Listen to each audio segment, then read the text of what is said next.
আমরা এখন কোন সেকশনে যাব? চার্জার সেকশনে যাব নাকি? জি।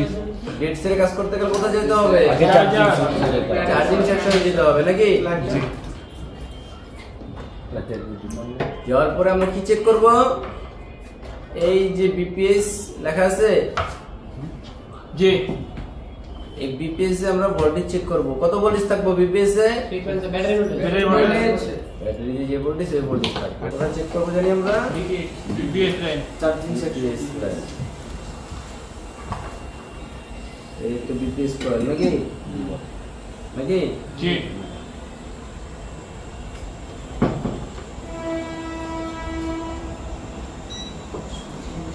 কত আছে? নাই ভোল্টেজ নাই, ভোল্টেজ 0.007 ভোল্টেজ নাই? না নাই? নাই।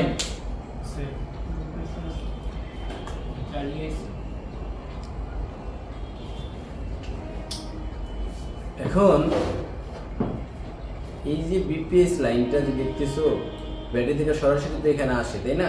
চার্জিং এর মাধ্যমে, তাই না? যদি আইসা থাকে এই লাইনটা তো আবার অনেক দিয়ে গেছে, দেখাইছে তীর চিহ্ন, অনেক জায়গায় গেছে। তাহলে আমরা এখানে একটা বিটনাতে চাপ দিয়ে দেখি আর কত দূরে যায়। আমরা এইসব জায়গায় আমরা বার্জার মোডে চেক দিই। হ্যাঁ, লাইন পুরোটা আছে কিনা, এক পাশে তারেক পাশে দিছে কিনা, লাইন তো যাই না, শর্ট আছে কিনা আমরা চেক করব নাকি? জি। আমাদের এইখানেও বিপিএস যেই কয়েল, এখানে যদি ভোল্টেজ থাকে তাহলে তো আমার সব জায়গায় যে জায়গায় লাইন গেছে সব জায়গায় ভোল্টেজ থাকার কথা, তাই না? জি। থাকার কথা না? জি। তাহলে আমরা এই জায়গায় ব্যাটারি কানেক্টরের ভোল্টেজটা না দিয়া আমরা যদি এইখানে যে কোনো এক জায়গায় দিই তাও তো কাজ করার কথা, করার কথা না? জি। হ্যাঁ, তাহলে দেখি যদি শর্ট এখান থেকে হয় তাহলে কিন্তু শর্ট বের হয়ে যাবে। হ্যাঁ, তারপরে মাল্টিমিটারে একটু মাপ দিই। হ্যাঁ, বার্জার মোডে যাবো।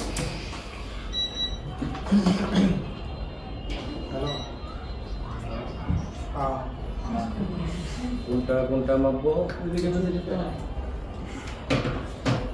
নন্দলাল স্যার হলে এখন ডাইরেক্ট ইয়া মারতে হবে। এটা কি বলে যে শর্ট কিলার মারে দিতে হবে। পুরো দিলাম নাম কি সব জায়গায় আপনার দেখায়? দেখায় জি।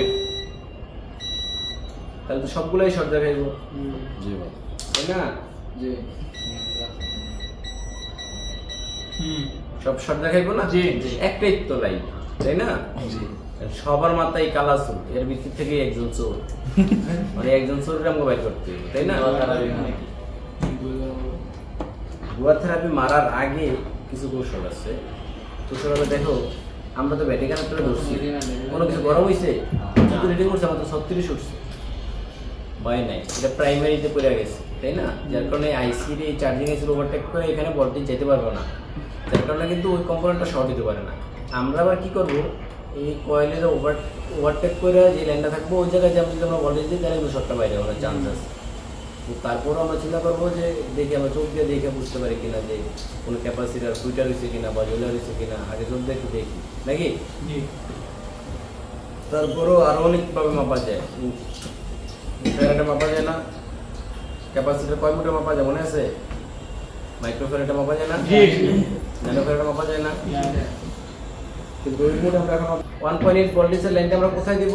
যে ব্যাটারি লাইনটা যে সব জায়গায় গেছে ওই সব জায়গা থেকে যে কোনো একটা জায়গায় আমরা দিব কম্পোনেন্ট, তোমরা বুঝতে পারছো? যে কোনো কম্পোনেন্ট, যে কোনো একটা দিতে পারি। এই লাইনে শর্ট দেয় না, এই শর্টের যে কোনো এক জায়গায় ভোল্টেজ দিব 1.8। এই জায়গায় দিলাম কারণ কত ইন্টিগ্রেশন তখন অনেক আগে আমরা 4 ভোল্ট দিয়েও ব্যাটারি কানেক্টর আমরা বের করতে পারি না, কত করতেছে 2.2 মানে 2200 মতো ইম্পিডেন্স আছে, আর আগে 100 ইম্পিডেন্স আনতে পারে না, আর 2200 আনতে আছে। কারণ কি, আমার যে আইসি, এই যে আইসিটা, এই আইসির কারণে কিন্তু এই সাইডে এম্পিয়ার ঢুকতে পারে না, আটকে রাখে। মানে আমি আইসির ওভারটেক কইরা, মানে আইসির বাদ দিয়া থুয়া যায় আমি ভোল্টেজ দিছি, এখন সে এম্পিয়ার টানতে আছে, যে জায়গায় শর্ট ওই জায়গায় এম্পিয়ার টানতে পারতে আছে। প্রতিটা কম্পোনেন্টই তো প্রতিটা কম্পোনেন্টের প্রোটেকশন দেয়, তাই না? তার মধ্যে পড়ে গেছে একটা বড় আইসি, তো এই বড় আইসি তো আরো বড় প্রোটেকশন দিব, ভোল্টেজ তো যাই কি দিবে না, দিবে এম্পিয়ার দিবে না, তাহলে তো আমি আইসির আগে দিলে কাজ হবে না, আইসির পরে যাই দিতে হবে, তাই না? তাহলে আমরা আইসির পরে যাই দিতে আছি, কথা বুঝো? বুঝেই জি বুঝেছি না এনেবো এনেবো প্রায় কি বল আজকে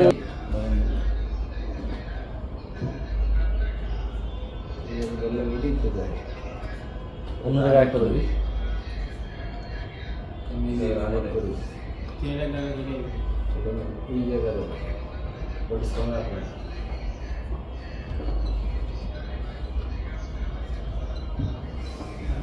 বডিস কমে দিয়েছেন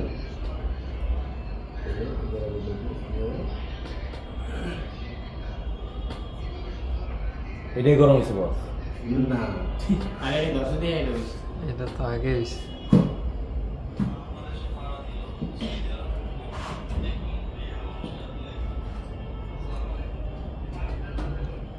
কোনো কিছু গরম দেখায় না না বেতন বসে সুন্দর তো বড় টানতে জানেন কিছু পুরো গেছে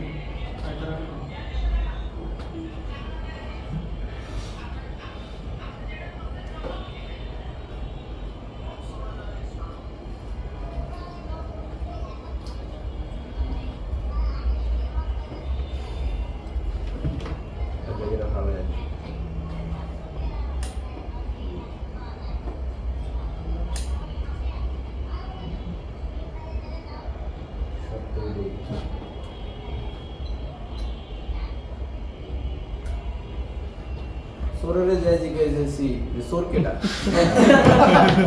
আমি তো জানি না সোরকে আমি তো জানি না ঘুরে গেছি আবার আরেক বই পরে ঘুরে মনে করলো সোর তো হয় আর কথা হচ্ছে কোন জানি একটা নাকি? জি বস এই ধরনের অবস্থা আছে এখন আর শর্ট নাই শর্টগন শর্ট গায়ে আমরা নেটওয়ার্ক সেকশনে শর্ট খুঁজে পেলাম